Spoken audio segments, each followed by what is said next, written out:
जय माता दी मित्रों, स्वागत है आप सबका हमारे चैनल में। और आज के इस अंक में हम जानेंगे पितृदोष। पितृदोष क्या है और क्या है इसका निवारण, आइए जानते हैं। जब कभी व्यक्ति अधिक परेशानियों में घिर जाता है तो वह ज्योतिष कार्यालय पर जाता है और ज्योतिष बताते हैं उन्हें कि आपको पितृदोष है। हालांकि वे निवारण भी बताते हैं, लेकिन आज जो मैं आपको जानकारी दूंगा वो बेहद अलग है। पितृदोष क्या है? पितृदोष हमारे पितृ, जो माता पिता दादा दादी हमसे पूर्वज रहे हैं, वे जब इस संसार को छोड़कर चले जाते हैं तो उनकी आत्मा की सूक्ष्म जगत में रहती है। सूक्ष्म जगत में रहने के बावजूद वे हमेशा हमें वहाँ से देखते रहते हैं। वे हमेशा, उनकी भावनाएं हमारे साथ बनी रहती हैं। तो जो जाने में अनजाने में अपने पितरों को गाली गलौज कर जाते हैं या उन्होंने हमारे लिए किया ही क्या है, इस तरह की बातों का प्रयोग करते हैं,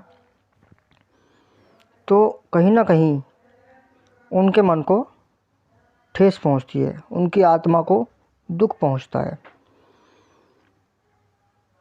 और फिर वे हमें अपना सहयोग प्रदान नहीं करते। रुष्ट नहीं होते, माता पिता तो माता पिता है, लेकिन वे अपना सहयोग प्रदान नहीं करते।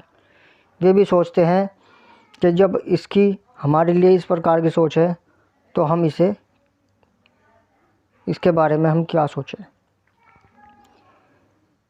अब आप कहेंगे कि साहब, साधारण व्यक्ति संसार छोड़ के चला गया, फिर वो हमारे लिए क्या कर सकता है। देखिए, मृत्यु के बाद जब शरीर से आत्मा चली जाती है तो भगवान की विशेष कृपा से उस आत्मा को एक परम शक्ति मिलती है, जिससे वो अपने परिवारजनों के हित में उन्हें शुभ आशीष प्रदान कर सके, उनके आने वाली अड़चनों का समाधान कर सके और अपनी कृपा से, यानी वे शुभ आशीर्वाद उन्हें प्रदान कर उनके सौभाग्य में वृद्धि कर सके। और जो अपने पितरों के निमित्त कुछ ना कुछ दान पुण्य आदि कर्म करते रहते हैं, उनके पितर हमेशा उनसे प्रसन्न रहते हैं।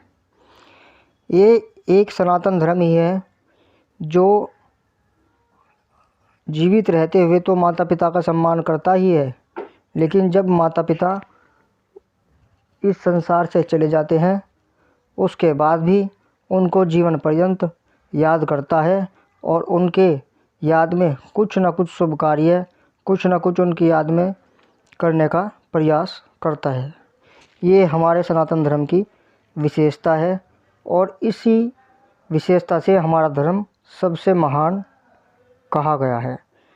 जहाँ अपने माता पिता को भी भगवान के तुल्य मानकर पूजा की जाती है, जहाँ गाय माता की भी भगवान देवताओं तुल्य मानकर पूजा की जाती है, जहाँ आने वाले सभी अतिथि का आदर सत्कार कर कर उसे परमात्मा तुल्य माना जाता है, जहाँ दुकान पर आने वाले ग्राहक को भी भगवान स्वरूप माना जाता है, वही तो हमारा हिंदू धर्म सनातन धर्म है। अपने इस धर्म के प्रति अडिग रहिए और अपने धर्म में हमेशा धार्मिक कार्यों में संलग्न होकर अपने सामर्थ्य अनुसार बढ़ चढ़कर भाग लेना चाहिए। खैर, ये तो हुई धर्म के प्रति बात। लेकिन पितृदोष, अब मानो किसी को पितृदोष है या नहीं भी है, वो क्या करे। यदि किसी को पितृदोष ज्योतिष आचार्य ने बताया है तो उसका निवारण भी बताते हैं, लेकिन हम ऐसा क्या करें कि हमें पितृदोष हो ही ना, हमें लगे ही मत। पितृदोष ना लगे, पितृदोष यदि है तो समाप्त हो जाए। आपने बहुत सारी बातें सुनी होंगी, यूट्यूब पे भी बहुत चैनलों पे आपको कुछ ना कुछ मिला होगा। ये जानकारी जो मैं आपको दूंगा ये बिल्कुल अलग है और आप इसे करेंगे, आप निश्चित तौर पर आपको बहुत लाभ मिलेगा। किसी भी अमावस्या के दिन, कभी भी अमावस्या से शुरुआत कर लीजिए आप अपने। प्रत्येक अमावस्या को गौशाला में घास की व्यवस्था करवा दीजिए, जितना अपना सामर्थ्य है, जितना आपकी इच्छा है।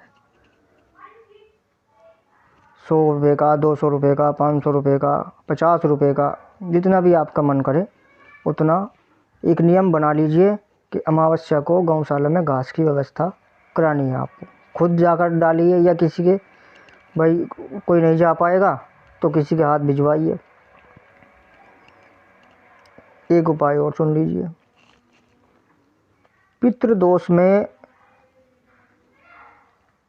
बीमार व्यक्ति या ज़रूरतमंद व्यक्ति को खाना देना, वस्त्र दान करना और उनके निमित्त कोई ना कोई ऐसी व्यवस्था करवा देना जिससे वे अपना जीवन यापन कर सके, बहुत ही सुंदर कार्य है, बहुत ही अच्छा कार्य है।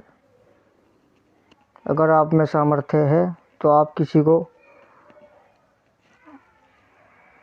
अपनी इच्छा अनुसार नए वस्त्र दान करिए।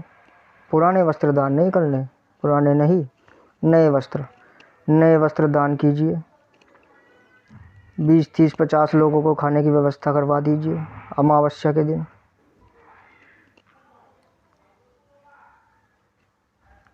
इससे आपको बेहद लाभ मिलेगा।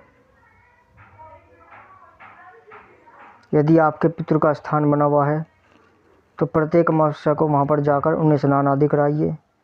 फल फूल जिस तरह आप पूजन करते हैं उनका पूजन कीजिए, लगातार लगे रहिए। यदि आप सामर्थ्यवान हैं, यदि भगवान ने आपको सामर्थ्य दिया है तो गौशाला में ऐसी व्यवस्था कराइए जिसमें गायें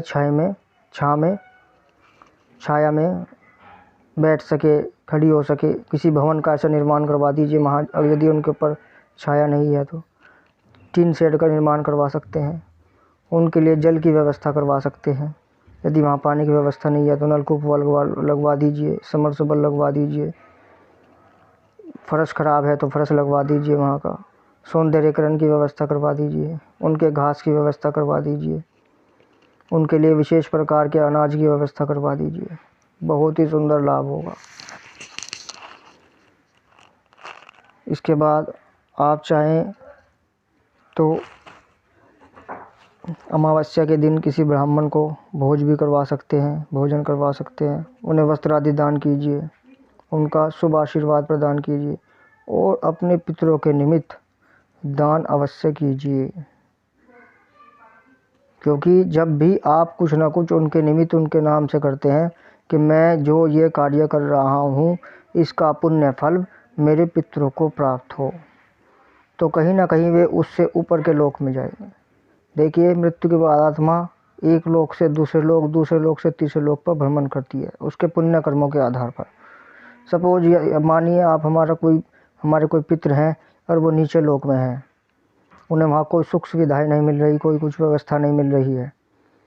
तो जैसे जैसे हम कोई भी उनके निमित्त कार्य करते हैं, दान आदि पुण्य कर्म करते रहेंगे, धीरे धीरे उन्हें वो पुण्य प्राप्त होगा और उस पुण्य से वे किसी अच्छे लोक में पहुंच जाएंगे, जहां उन्हें सुख सुविधाएं मिलेंगी, जहां उनकी सब मनोकामनाओं के लिए, उनके मन में जो भी कामनाएं हैं वो आपकी मनोकामनाओं को पूर्ण करने के लिए, आपको आशीर्वाद देने के लिए तत्पर रहेंगी। यदि आप उनको खुश रखेंगे तो वे भी आपको खुशी प्रदान करेंगे। आप इन कार्यों को करते रहें और किसी भी भ्रम जाल में न फैलें कि ये कर लीजिए, वो कर लीजिए। हाँ, एक बात और है, श्राद्ध पक्ष में पितरों के निमित्त किसी पवित्र स्थान, किसी पवित्र नदी के किनारे पिंड दान करने से भी पितृ प्रसन्न होते हैं। लेकिन वो श्राद्ध पक्ष की बात है। फिलहाल यदि अब हम पितरों के निमित्त कुछ कार्य करना चाहते हैं तो वे मैंने जो आपको बताया है आप करके उनका लाभ उठा सकते हैं और निश्चित तौर पर आपको कुछ ना कुछ लाभ उनसे हमेशा प्राप्त होता रहेगा। आपके पितृ प्रसन्न रहेंगे तो ये समझिए कि आप भी प्रसन्न ही रहेंगे। यदि आपको उनको प्रसन्न नहीं करोगे तो आप प्रसन्न नहीं रह सकते। ये आप खूब सोच लीजिए अपने मन में।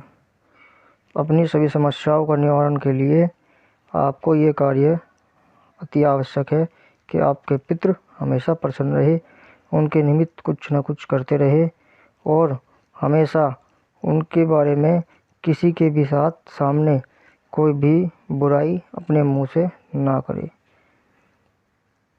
आप सभी खुश रहें, स्वस्थ रहें। जानकारी अच्छी लगी हो तो जुड़े रहें। तब मिलते हैं अगली वीडियो में, तब तक के लिए नमस्कार।